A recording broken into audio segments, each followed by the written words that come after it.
Good morning, and welcome to the Knitty Mel podcast. My name is Mel. I'm coming to you from Australia, Victoria. And before I start my video, I would like to acknowledge the traditional custodians of this land, the Wadawurrung people, and I would like to pay my respects to elders past, present, and emerging.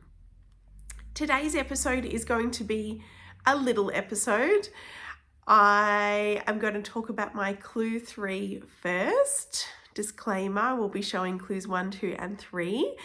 And after that, I would love to highlight the fundraiser that's happening this week in Australia and Canada and all over the world, which is Knit for the Girls. So first, let's get into clue 3. Oh, actually, before clue 3, I might need to tell you what I am wearing. This is a knit from last year, I want to say. This is the Range Shawl. Hopefully I can put it up here, by Andrea Mowry or Andrea Renee Knits.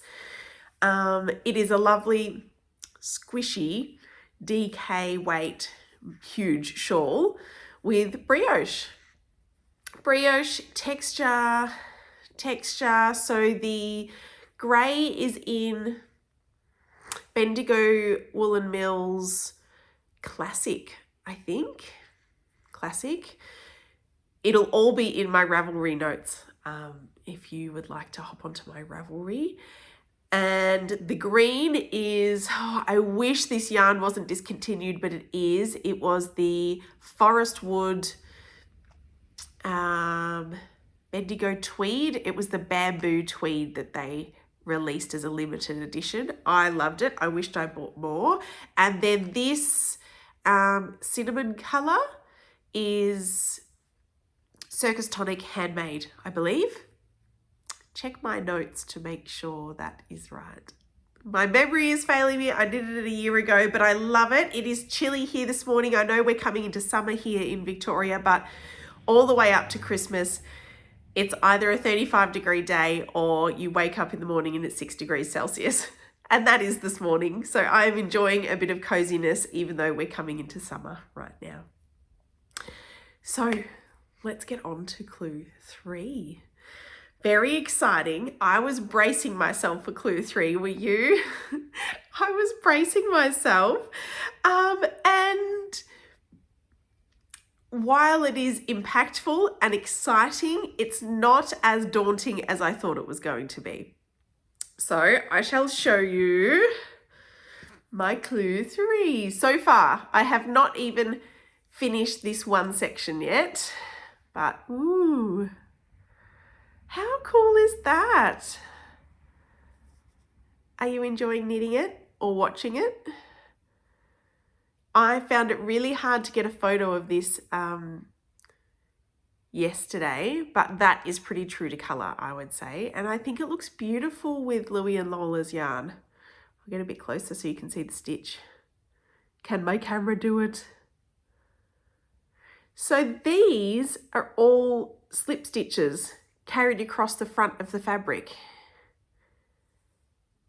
How cool is that?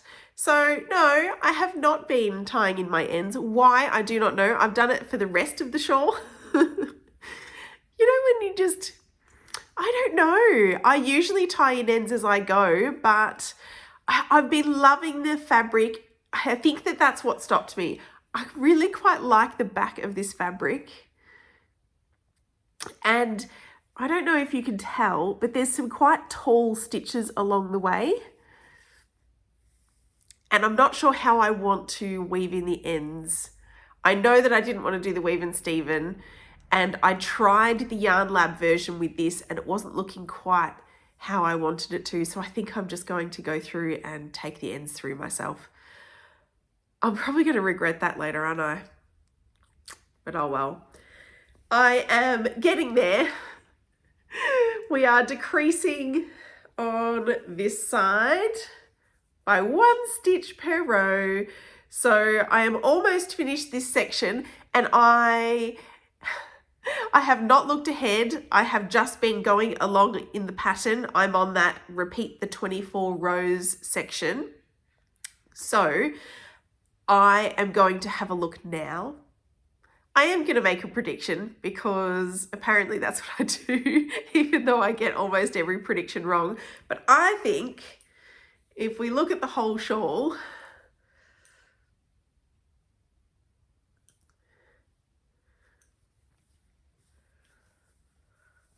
I feel like this is the top. And I feel like this is the bottom. What do you think? And so in that case, everything so far has been symmetrical. I feel like this is a symmetrical modular shawl. So I would suspect that we're going to do along this edge next in the same pattern. You wouldn't do this incredible retro, is it 60s? I'm not sure. I'm so bad at that sort of stuff, but I can't imagine we would do this awesome pattern on this side and not on this side. So that is my prediction. Let me have a look at the video.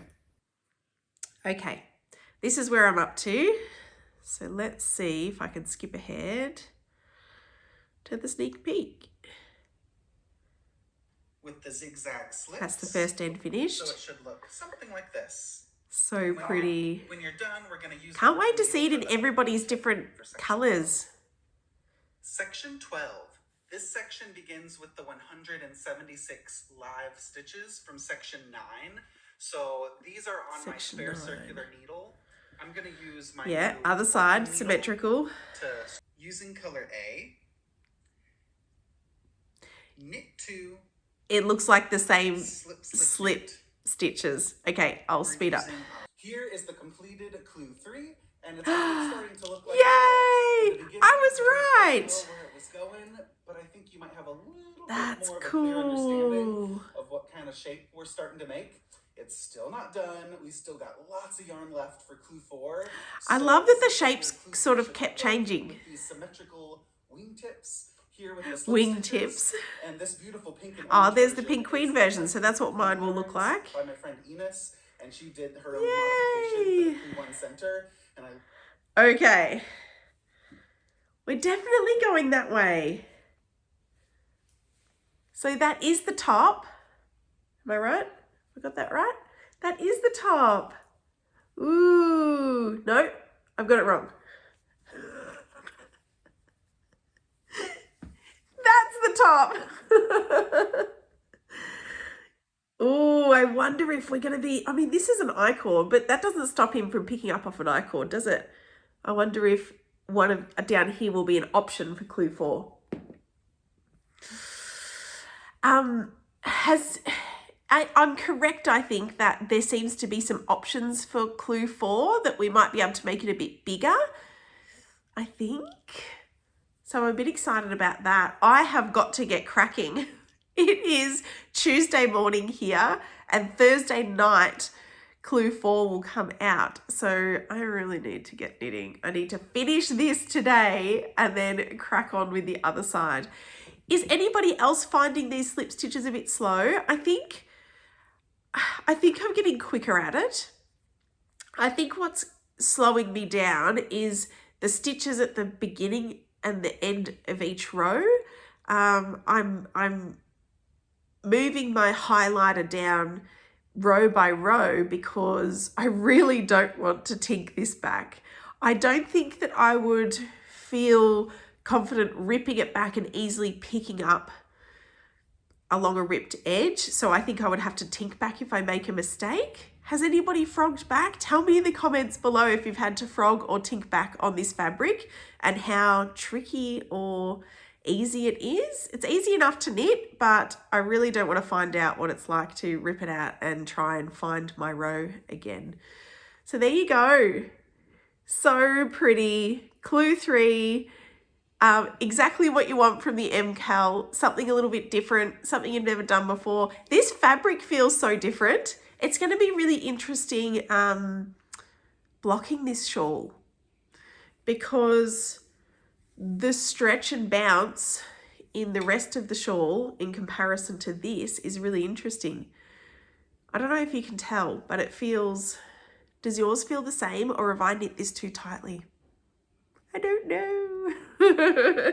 I wish I could hear you in your lounge room or wherever you are answering me back, because it always feels a little bit funny when I ask you a question. I want to be able to hear what you're saying back.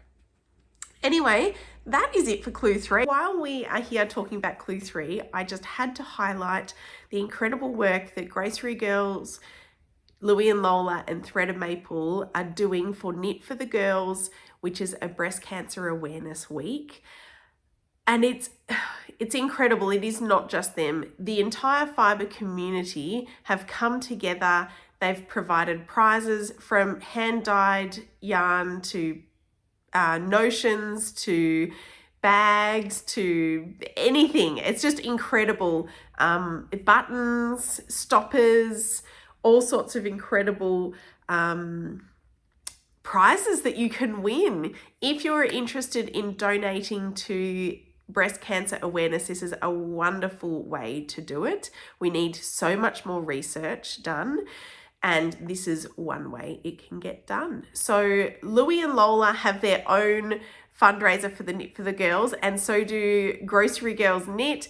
They're on the Canadian side, Louie and Lola's on the Australian side. I have been donating to the Australian fundraiser. Wherever you are in the world and whichever one you pick, it would be incredible if you could donate. Hopefully this has been up here while I've been talking, if I'm if I'm onto it enough. If not, here it is. The prizes are incredible. They're daily. I think Grocery Girls has like 4 prizes a day or something. Don't quote me on it. I am not affiliated with this fundraiser. I just wanted to give it its space, especially seeing as though this video will be going up in the week where it's all still happening.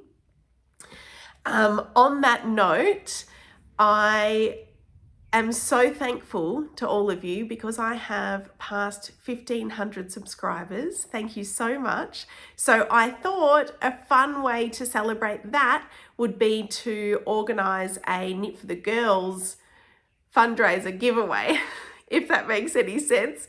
So hopefully next week or the week after, I will have a giveaway running on my episode, and it will feature some of the incredible makers, incredible creators that have contributed to this fundraiser. And when I buy it, some of the funds for that giveaway will be going to the Breast Cancer Awareness Fund. So thank you so much, Louie and Lola, Grocery Girls Knit and Thread of Maple, for putting this all together. I think I can speak for everybody in the fibre community when I say the prizes are incredible, and we know that the work you've done to put these kits, put these prizes together, put the whole fundraiser together is enormous and very important. So we thank you. Okay, I think that is it for today. I know it's a short video. I'm going to go and knit. Hopefully I can get it done. Is anybody else feeling a little bit slow on this? Hopefully we can get there. Hopefully I can finish this off today. It's just a little wedge, right? Finish this off today and then get cracking on the second side. I hope everybody has a lovely week, and I will see you for clue 4. I can't believe it. See you then. Bye.